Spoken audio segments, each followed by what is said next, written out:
Hi all welcome to Shaz world. അപ്പോൾ നമ്മളിന്ന് വന്നിട്ടുള്ള നല്ല നാടൻ രീതിയിലൊരു ആട്ടുംതല വരട്ടിയതിൻ്റെ റെസിപ്പി ആയിട്ടാണ്. അപ്പോൾ നമുക്ക് എങ്ങനെ വളരെ എളുപ്പത്തിൽ തന്നെ നല്ല ടേസ്റ്റി ആയിട്ടുള്ളൊരു ആട്ടുംതല വരട്ടിയത് ഉണ്ടാക്കാൻ നോക്കാം.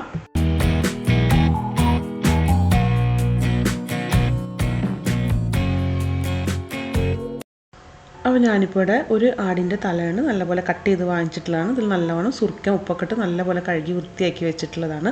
ഇനി നമുക്കിതിലേക്ക് കുറച്ച് മസാലകൾ ആഡ് ചെയ്ത് കൊടുക്കാനായിട്ടുണ്ട്. അപ്പോൾ നമുക്കിതിലേക്ക് ആദ്യം തന്നെ ഒരു 1.5 ടേബിൾ സ്പൂൺ നല്ല ജീരകം പൊടിച്ചത് ഇട്ട് കൊടുക്കാം. ഇനി ഇതിലേക്ക് നമുക്കൊരു 1.5 ടേബിൾ സ്പൂൺ കുരുമുളക് പൊടിയും ഒരു 4 പച്ചമുളക് പൊടി ഇട്ട് കൊടുക്കാം. അപ്പോൾ നമ്മളിതിലേക്ക് മുളക് പൊടി ഇട്ട് കൊടുക്കണില്ല, അപ്പോൾ നിങ്ങളുടെ എരിവിനനുസരിച്ച് ഇട്ട് കൊടുക്കുക. ഇനി ഇതിലേക്കൊരു 1/4 ടേബിൾ സ്പൂൺ മഞ്ഞൾപ്പൊടി ഇട്ട് കൊടുക്കാം. അതുപോലെ തന്നെ ഒരു 1.5 ടേബിൾ സ്പൂൺ മല്ലിപ്പൊടിയും കൂടി ഇട്ട് കൊടുക്കാം.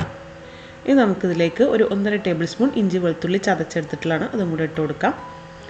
ഇനി ഒരു 30 ചെറിയുള്ളി ഒന്ന് തോല് കളഞ്ഞ് കഴുകിയെടുത്തിട്ടുള്ളതാണ്, അത് കട്ട് ചെയ്യേണ്ട ആവശ്യമൊന്നുമില്ല, മുഴുവനായിട്ട് തന്നെ അതിലേക്ക് ഇട്ട് കൊടുക്കാം. ഇനി നമുക്കിതിലേക്ക് ആവശ്യത്തിനുള്ള ഉപ്പും കൂടെ ഇട്ട് കൊടുക്കാം. ഇനി കുറച്ച് കറിവേപ്പിലയും കൂടെ ഇട്ട് കൊടുക്കാം. ഇനി നമുക്കിത് വേവാൻ ആവശ്യത്തിനുള്ള വെള്ളം ഒഴിച്ചു കൊടുക്കണം. ഞാനിപ്പോൾ ഏകദേശം 1 കപ്പ് വെള്ളം ഒഴിച്ചു കൊടുക്കുന്നുണ്ട്. ആട്ടുംതല വേവാനായിട്ട് അത്യാവശ്യം ടൈം എടുക്കും. ഇതെല്ലാം കൂടെ നല്ലപോലെ ഒന്ന് മിക്സ് ചെയ്ത് കൊടുക്കണം.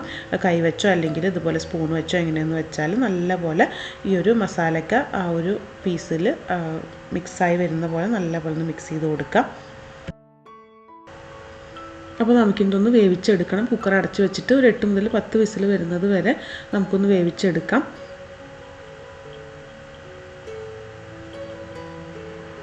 ഇപ്പോൾ ഇതൊരു 10 വിസിൽ വന്നിട്ടുണ്ട്. ചൂടാറിയതിന് ശേഷം നമുക്കൊന്ന് തുറന്ന് നോക്കാം.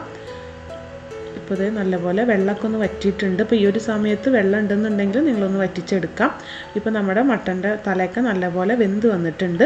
അപ്പോൾ നല്ലപോലെ വെന്ത് വരണം കേട്ടോ. വേവ് കുറയരുത് ഒരിക്കലും. വേവ് കൂടിയാലും കുഴപ്പമില്ല. വെള്ളമൊക്കെ വറ്റി വന്നിട്ടുണ്ട്. അപ്പോൾ നമുക്കിതൊന്ന് വറവിട്ട് കൊടുക്കണം.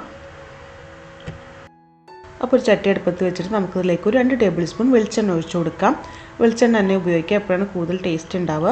ഇത് നമുക്കിതിലേക്ക് ഒരു 15 ചെറിയ ഉള്ളി ഇതുപോലെ ചെറിയ പീസായിട്ടൊന്ന് കട്ട് ചെയ്തെടുത്തിട്ടുള്ളതാണ്, അതും കൂടി ഇതിലേക്ക് ഇട്ട് കൊടുക്കാം. നമുക്ക് നല്ലപോലെ ഒന്ന് വഴറ്റി കൊടുക്കണം. ഈ ഉള്ളിയുടെ ഒക്കെ ഒന്ന് കളർ മാറി വരുന്നത് വരെ നമുക്കൊന്ന് വഴറ്റി കൊടുക്കാം. ഇപ്പോൾ ഉള്ളിയുടെ ഒക്കെ ഒരു കളറൊന്ന് ചേഞ്ച് ആയി വരുന്നുണ്ട്. അപ്പോൾ ഈ ഒരു സമയത്ത് നമുക്കിതിലേക്ക് കുറച്ച് കറിവേപ്പില ഇട്ട് കൊടുക്കാം. എന്നിട്ട് വീണ്ടും നമുക്ക് നല്ലപോലെ ഒന്ന് ഇളക്കി കൊടുക്കാം.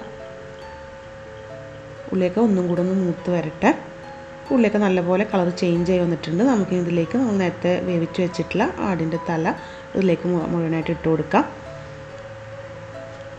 ഇത് നമ്മൾ നല്ലപോലെ ഒന്ന് ഇളക്കി കൊടുക്കണം. പിന്നെ ഇപ്പോൾ നമ്മുടെ വീഡിയോ കണ്ടുകൊണ്ടിരിക്കുന്ന ആരെങ്കിലും നമ്മുടെ ചാനൽ ഇതുവരെ സബ്സ്ക്രൈബ് ചെയ്തിട്ടില്ല എന്നുണ്ടെങ്കിൽ നിങ്ങളിപ്പോൾ തന്നെ സബ്സ്ക്രൈബ് ചെയ്തിട്ടോ. അതുപോലെ തന്നെ നിങ്ങൾക്ക് നമ്മുടെ റെസിപ്പീസൊക്കെ ഇഷ്ടപ്പെടുകയാണെങ്കിൽ നിങ്ങളൊന്ന് ലൈക്ക് ചെയ്യുക, ഷെയർ ചെയ്യുക. നിങ്ങളുടെ അഭിപ്രായങ്ങളൊക്കെ നമ്മുടെ കമൻറ്റ് ബോക്സിലൊന്ന് എഴുതി അറിയിക്കുകയും കൂടി ചെയ്യാം. അപ്പോൾ നമുക്കിതിലേക്ക് ഒരു 1/4 ടീസ്പൂൺ ഗരം മസാലപ്പൊടിയും കൂടി ഇട്ട് കൊടുക്കാം. വളരെ കുറച്ച് ഇട്ട് കൊടുത്താൽ മതി. ഇനി നമുക്ക് വീണ്ടും നല്ലപോലെ ഒന്ന് മിക്സ് ചെയ്ത് കൊടുക്കണം.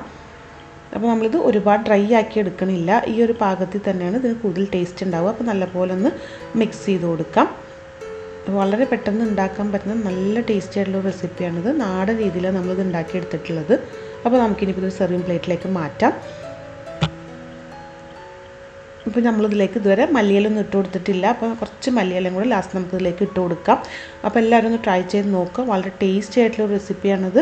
എന്നിട്ട് മറക്കാതെ നിങ്ങളുടെ അഭിപ്രായങ്ങൾ നമ്മുടെ കമൻറ്റ് ബോക്സിലൊന്ന് എഴുതി അറിയിക്കുകയും കൂടി ചെയ്യുക. അപ്പോൾ നമുക്കിനി ഇതുപോലെ അടുത്ത നല്ല റെസിപ്പിയൊക്കെ ആയിട്ട് വീണ്ടും കാണാം. അതുവരേക്കും ബൈ.